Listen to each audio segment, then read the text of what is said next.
had a really wet summer, a late start to the summer as well, so it was really quite cold to start off with.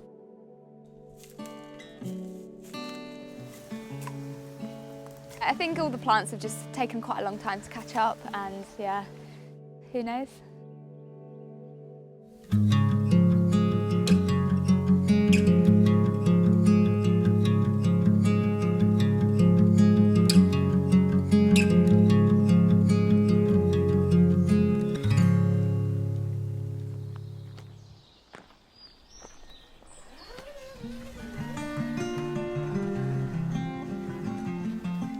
This is the perfect time to start sowing seeds. As all your flowers are starting to die back, you can start to save all of the seeds from them. And really saving seeds is great because not only is it free, but you're also using seeds that are used to growing in your environment. So by saving seeds, you do tend to get healthier crops from them.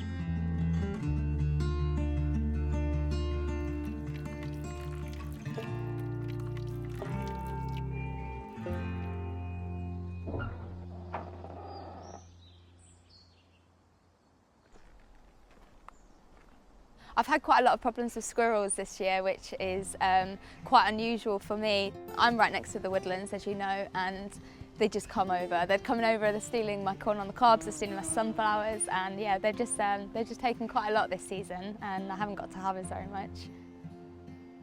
I think people are really interested in the failures. I think it makes people feel like a little bit better about their growing, so I always make sure that whenever I'm posting, I'm always quite honest with that. I'm making sure that I'm posting everything that's gone wrong as well as everything that's gone right.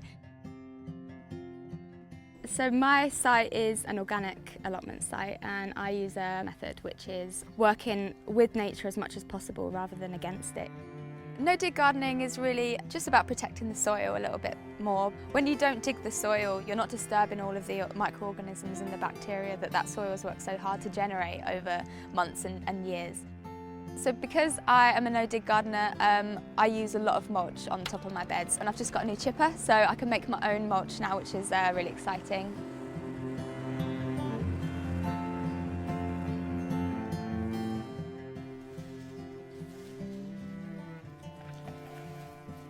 I'm using all the wood chippings that I just made, and I'm starting to mulch around the plants in this bed underneath my tree.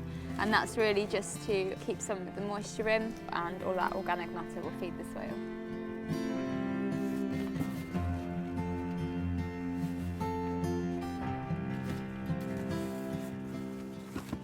So this is a Turk's turban squash. It's the first time I've ever grown it.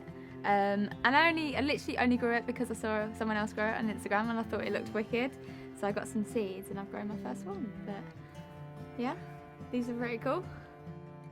My biggest successes this year have been my strawberries and my squash. So I had a bit of an experiment with some of my canna feed, and I did half of the bed with my canna feed and half without. And I found that this year that the strawberries with the canna feed just went rampant compared to the ones without. So I did notice a massive difference there.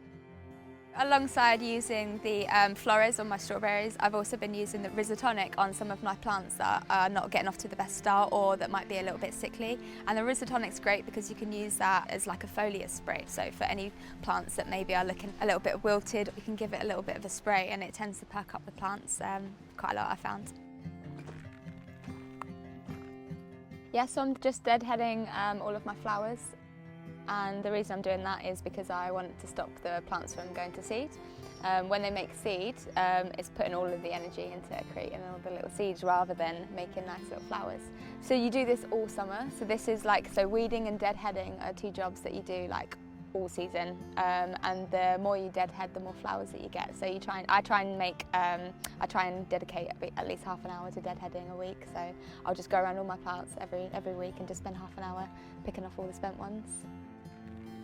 This space is just lovely to hang out in. I've made sure I've made it to be a space that I can enjoy as well as harvesting food from. So at the moment I'm really concentrating on sowing some more seeds for spring. Once the leaves start dying back, I'll start pruning all the hedges. And I've also just taken on the plot next door, which I'm really excited about, so I'm doubling my growing space for next year. Whenever I first get a space, I always spend the first a few months at least, like observing the space, seeing what's growing, seeing what animals are coming in, and just really watching the space itself. I've been watching that space for quite a long time before I had it, so I already know what's growing there. So I've already started doing a lot of pruning, taking the hedges down, and yeah, removing some of the bottom weeds. I think lots of wildflowers, some winding paths, a couple of ponds, lots of shelter for animals. I'm really looking forward to that project. Being able to be outside in all weathers and in all seasons makes you really appreciate those really sunny days.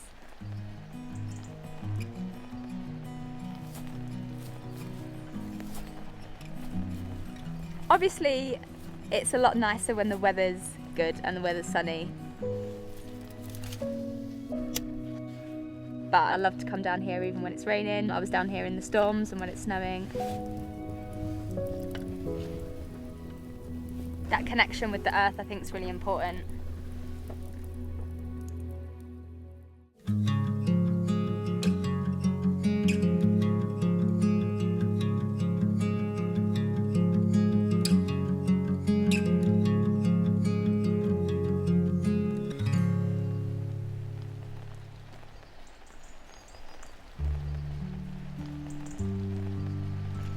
The weather's a little bit rainy today, but it's been quite nice the past few days, so I think spring's going to be on its way quite soon, which is nice.